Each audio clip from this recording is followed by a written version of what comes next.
अस्सलामु अलैकुम वरहमतुल्लाहि वबरकातुहू। उम्मीद है कि आप लोग खैर व आफ़ियत से होंगे।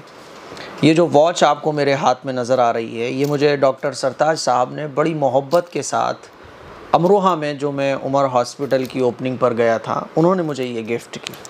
सबसे पहले तो मैं उनका शुक्रिया अदा करना चाहता हूँ कि उन्होंने मुझे इनवाइट किया और ऐसे नेक काम में मुझे शिरकत का मौका दिया। अल्लाह ताला से ढेर सारी दुआएं उनके लिए। सफ़र कैसा रहा और कैसे मेरा जाना हुआ, कहाँ कहाँ मैं रुका, किन लोगों से मुलाकात हुई, यही सारी बातें आज मैं आप लोगों से शेयर करूँगा। सुबह फजर की नमाज़ पढ़ने के बाद ट्यूसडे को हम फ़िरोज़ाबाद से रवाना हुए। हमारे साथ 3 लोग और थे, जिसमें हमारे हाजी हसनैन साहब, हमारे भाई और एक राइडर जिनका नाम मुशर्रफ है, जो राइडिंग का शौक़ रखते हैं, ये भी हमारे साथ थे। यहाँ से जब हम रवाना हुए तो मथुरा का एक रेस्टोरेंट है एक्सप्रेस वे पर ही, वहाँ थोड़ी देर रुकना हुआ। और जब मैं वहाँ रुका तो हम उतरे ही थे गाड़ी से कि आगरा के कुछ लोग गाज़ियाबाद जा रहे थे, उनसे हमारी मुलाकात हुई। और तकरीबन वो 4-6 लोग थे, पूरी फैमिली थी, टोटल मिला के 6-7 लोग थे। सभी लोग बहुत खुश हुए और मुझे भी बहुत अच्छा लगा उनसे मुलाकात करके, क्योंकि उन्होंने जब बताया कि हम आपकी वीडियोस कई सालों से देख रहे हैं और बहुत कुछ सीखने को मिलता है, माशाल्लाह मुफ्ती साहब बहुत अच्छा लगा आपसे मुलाकात करके। तो जिस तरह से आप लोगों को मुझसे मुलाकात करके अच्छा लगता है, इसी तरह से मुझे भी आप लोगों से मुलाकात करके बहुत अच्छा लगता है। बहुत अच्छा लगा। फिर उन्होंने ज़बरदस्ती चाय वगैरह भी पिलाई। वहाँ से तकरीबन फ़ारिग होने के बाद हम बुलंदशहर के लिए रवाना हुए। हमसे मोहब्बत रखने वाले और उम्र में, इल्म में, तजुर्बे में, मकाम में हमारे बड़े हज़रत मौलाना मुफ्ती अब्दुल रहीम साहब कासमी दामत बरकातुहुल आलिया, जो सियाना में 2 बार मुझे बुला चुके हैं और उनकी बड़ी मजलिस होती है, माहाना मजलिस। उस मजलिस में उन्होंने 2 बार मुझे बुलाया है और मुझ जैसे गुनहगार को लोगों के सामने बयान और दुआ और दीगर बातें करने का मौका दिया। तो उन्हें जब पता चला, और ज़ाहिर है जब मैं सियाना से गुज़रूँ और उन्हें ना बताऊँ तो अच्छा नहीं होगा, क्योंकि इतनी मोहब्बत वो रखते हैं। और जब भी हमसे कोई मोहब्बत रखे और हम उसकी मोहब्बत की कदर ही ना करें तो ये गलत बात है। मैंने मुफ्ती साहब को कॉल किया कि मुफ्ती साहब नाश्ता हम आपके यहाँ करेंगे, और मुफ्ती साहब ने बड़े खुशी के साथ मेरी बहुत खुश हुए और बोले कि नहीं, खाना भी खा के जाना है। फिर मैंने मुफ्ती साहब को अपना उज़्र बताया कि नहीं मुफ्ती साहब, मुझे 1 बजे तक अमरोहा पहुंचना है, क्योंकि प्रोग्राम वहाँ, वरना लेट हो जाएगा अगर मैं नहीं पहुंचा। मुफ्ती साहब से मुलाकात करके बहुत अच्छा लगा। मुफ्ती अब्दुल रहीम कासमी दामत बरकातुहुल आलिया ने नाश्ता हमारे लिए ख़ुद अपने हाथों से लगाया। ये मुफ्ती साहब की तवाज़ो है, ये मुफ्ती साहब की मोहब्बत है। नाश्ता करने के बाद कोई मुलाकात वगैरह का सिलसिला नहीं था, और सियाना में जो लोग मुझसे मोहब्बत रखते हैं वो नाराज़ ना हो, क्योंकि मुफ्ती साहब से मैंने बोल दिया था कि रुकने का कोई भी सवाल नहीं है। बस मुझे आपसे मुलाकात करनी है, वो बस हो जाए, एक कप चाय साथ हो जाए। मुफ्ती साहब ने माशाल्लाह बुलंदशहर की हलीम बिरयानी और कचौड़ी वगैरह ये वो और चाय वगैरह बेहतरीन वाला नाश्ता कराया कि तबीयत तरोताज़ा हो गई। फिर हम लोग वहाँ से निकले और जब अमरोहा हम पहुँचे तो 1 बज चुका था। अमरोहा जब हम पहुँचे तो हमारी उम्मीद से कहीं ज़्यादा लोग वहाँ पर मुझसे मोहब्बत रखने वाले, मेरे सब्सक्राइबर्स, मेरे व्यूअर्स, बहनें तक, क्योंकि वहाँ माशाल्लाह औरतों का भी अलग से इंतज़ाम था, तो उम्मीद से कहीं ज़्यादा लोग वहाँ मेरे मुंतज़िर थे। और माशाल्लाह डॉक्टर हज़रात बहुत ज़्यादा थे वहाँ, क्योंकि डॉक्टर सरताज साहब के जितने भी दोस्त हैं, ज़्यादातर सब डॉक्टर्स हैं। डॉक्टर्स थे, एडवोकेट्स थे, माशाल्लाह पढ़े लिखे लोग थे, ताजिर लोग थे, बिज़नेस लोग थे। फिर मुझे बताया गया कि मुफ्ती साहब 2-2, 3-3 घंटे से ख़वातीन बैठी हुई हैं, बस AM कासमी साहब से मिलना है, AM कासमी साहब से मिलना है। और माशाल्लाह जब मैं गाड़ी से उतरा हूँ तो आप ये समझ लें कि 15-20 मिनट तो मुझे वहीं बाहर लग गए लोगों से मुसाफा करने में। सब ये चाह रहे थे कि एक फ़ोटो साथ में हो जाए, क्योंकि वो अब तक मुझे कैमरे पर देख रहे थे, और जब हम फिर कैमरे पे देखना एक अलग होता है। उन्होंने सब कुछ मुझसे सीखा। एक प्रधान जी हैं, तो वो मुरादाबाद के किसी कस्बे और गांव देहात के प्रधान रह चुके हैं पहले। उनके पास मेरा कोई कांटेक्ट नंबर भी नहीं था, लेकिन उसके बाद जब उन्हें पता चला कि मैं अमरोहा में जोया रोड पर उमर हॉस्पिटल के ओपनिंग में आ रहा हूँ, वो चले आए, 60 साल की उनकी उम्र होगी तकरीबन, और मुझे सीने से लगाया, बोले मुफ्ती साहब बस आपको देखना था। आप लोगों की मोहब्बत देखकर मेरी आंखों में आंसू आ गए उस वक्त, और मैंने अल्लाह का शुक्र अदा किया कि अल्लाह अकबर, कि अल्लाह तेरा बड़ा फ़ज़ल और तेरा एहसान है कि तूने मुझे इस लायक समझा कि मेरी ज़बान से निकले हुए अल्फाज को तूने इस काबिल बनाया कि वो लोगों को पसंद आ सकें। तूने ज़बान से ऐसे जुमले निकलवाए जो लोगों को समझ आ सकें। माशाल्लाह आप लोगों से मुलाकात करके, अमरोहा के लोगों से मुलाकात करके बहुत अच्छा लगा। मैं दिल की गहराइयों से अमरोहा के तमाम लोगों का शुक्रिया अदा करना चाहता हूँ। फिर डॉक्टर सरताज साहब ने नाश्ता वगैरह करवाया, और नाश्ते के दौरान भी जो हमारे साथी थे मुफ्ती मोहसिन साहब, डॉक्टर आरजू साहब और मुफ्ती ज़करिया साहब और दीगर उलमा इकराम, बहुत सारे उलमा इकराम माशाल्लाह, हुफ़ाज़ भी थे, क़ुर्रा भी थे, तलबा भी थे। तो मुझे बहुत अच्छा लगा आप लोगों की इस मोहब्बत को देखकर। और फिर उसके बाद मैंने थोड़ा बहुत गुफ्तगू लोगों से की, तो फिर मेरे पास ख़बर आ गई कि मुफ्ती साहब ख़वातीन बुला रही हैं, ख़वातीन बस आपको देखना चाहती हैं बस। मैं गया, मैंने कहा चलें। तो ख़वातीन से मुलाकात हुई, हमारी वो बहनें, हमारी वो बेटियाँ, वो बच्चियाँ, हमारी वो माएँ जिन्होंने पूरा कुरान मुझसे सीख लिया है, जिन्होंने नमाज़ें मेरी वीडियोस देख के सही की हैं। तो उन्हें यकीन सा नहीं हो रहा था कि जिससे हमने इतना कुछ सीखा है, जिसको हम सालों से वीडियोस में देखते आ रहे हैं, आज वो हमारे सामने है। मैंने सबका शुक्रिया अदा किया, बड़ों की दुआएं ली, छोटों को दुआएं दी, और सबकी ख्वाहिश थी कि एक फ़ोटो हो जाए, सेल्फ़ी हो जाए। तो ज़ाहिर है ये पॉसिबल नहीं होता, हमें हद में रहना पड़ता है। हमारी ख्वाहिश भी शरीयत की हद में रहना चाहिए। हमारी ख्वाहिश, हमारी आरज़ुएँ, हमारी तमन्नाएँ भी शरीयत की हद में रहना चाहिए।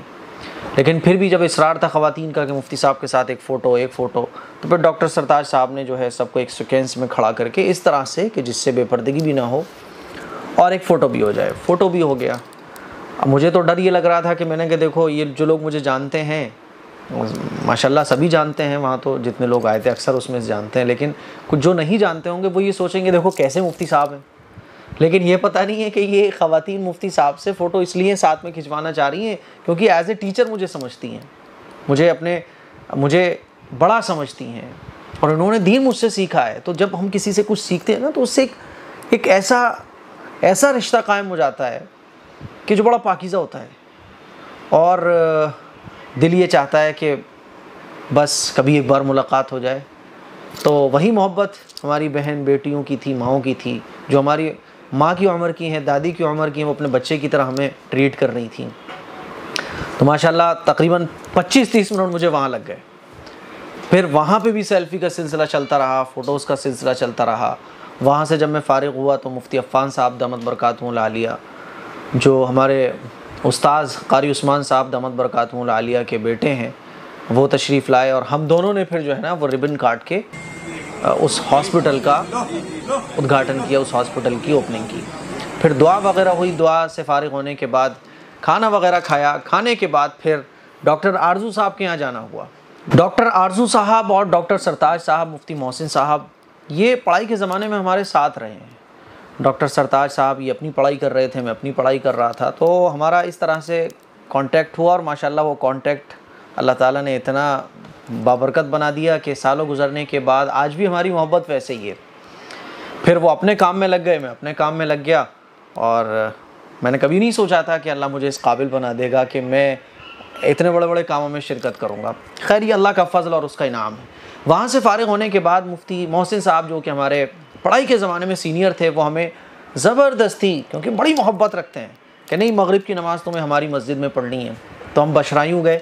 बशरायूँ में जो है ना वो कोठी वाली मस्जिद, और कोठी बड़ी फ़ेमस है क्योंकि वो 150-200 साल पुरानी है वो तकरीबन, और वहाँ जितनी भी चीज़ें हैं वो सारी की सारी पुरानी हैं। वो सारी पुरानी चीज़ों को देखकर और वो कोठी देखकर, कोठी के बारे में पढ़कर, हिस्ट्री मुफ्ती साहब से सुन के बड़ा दिल खुश हुआ, और मैं कहने लगा कि भाई तुमने तो दिल बाग बाग कर दिया, ज़बरदस्ती आप लेके आ गए, बहुत अच्छा किया। फिर एक मदरसे भी घूमने गए, वहाँ से थोड़ा बहुत चाय नाश्ता हुआ, और नाश्ता करते करते तो मैं थक गया, बस क्या बताऊँ, क्योंकि जहाँ जाओ वो कुछ ना कुछ खिलाना चाह रहे हैं, वो कुछ ना कुछ पिलाना चाह रहे हैं। पानी से ज़्यादा, यानी पानी से बहुत ज़्यादा कहीं उस दिन कोल्ड ड्रिंक पी गई, क्योंकि क्या अब हर आदमी कुछ तो खिलाएगा ना, उसको वरना शर्मिंदगी महसूस होगी। तो हम कहते थे भाई कोल्ड ड्रिंक ले आओ, चलो चाय रहने दो, क्योंकि चाय बनवाएंगे तो टाइम लगेगा, 15-20 मिनट लगेंगे। कोल्ड ड्रिंक ये है कि जल्दी से फिनिश हो गई। तो बछराइयों से फिर हम तकरीबन 8:30 बजे 7:30 बजे हम निकले, और जब हम रवाना हुए तो हमने जब मैप में लगाया फ़िरोज़ाबाद जाने का रास्ता, तो उसने हमें दिखाया हापुड़ से। मैप की जो है ना ख़ास बात यह है कि वो आपको वो रास्ता दिखाता है जो बिल्कुल सिंपल होता है, वहाँ ट्रैफिक नहीं होता, वरना आप अपनी मर्ज़ी से उसको दूसरे रास्ते भी सेलेक्ट कर सकते हो, लेकिन मैप जो देगा वो सही रास्ता होता है। तो हमने बहरहाल मैप की बात को फॉलो किया, और रास्ते में पड़ रहा था हापुड़। हापुड़ जब रास्ते में पड़ रहा था तो मुफ्ती खालिद साहब को पता चलेगा, बाद में तो डर लगने लगा कि मुफ्ती खालिद साहब को जब पता चलेगा कि मैं हापुड़ से निकल गया और मुफ्ती साहब को बताया भी नहीं, तो बहरहाल मुफ्ती साहब का खौफ मेरे दिल में आ गया, मोहब्बत वाला खौफ। तो फिर जो है मैंने मुफ्ती साहब को कॉल किया कि मुफ्ती साहब रात का जो खाना है, जो हमारा डिनर है, वो आपके साथ होगा। मुफ्ती साहब ने कहा ठीक है, बहुत शुक्रिया। मुफ्ती साहब ने खुशी का इजहार किया। तो जब हम हापुड़ पहुँचे तो मुफ्ती खालिद साहब हमारे लिए मुंतज़िर थे। मुफ्ती खालिद साहब के साथ हम एक जगह गए। वो जिस जगह ले गए ना, वो जगह वाकई काबिल तारीफ़ थी। कासमी रिसोर्ट था शायद, वहाँ उन्होंने होटल बना रखा था अंदर, और बड़ा लजीज़ खाना, सारी थकान गायब हो गई, आप ये समझ लें। मुफ्ती खालिद साहब के साथ बहुत सारी बातें हुई। मुफ्ती खालिद साहब बड़े चुलबुले हैं माशाल्लाह, बहुत शरारती भी हैं और बड़े खुश मिजाज हैं, बड़े मेहमान नवाजी करने वाले हैं।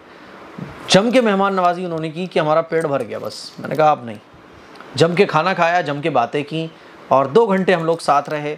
और माशाल्लाह उसके बाद फिर हम जो है फ़िरोज़ाबाद के लिए रवाना हुए।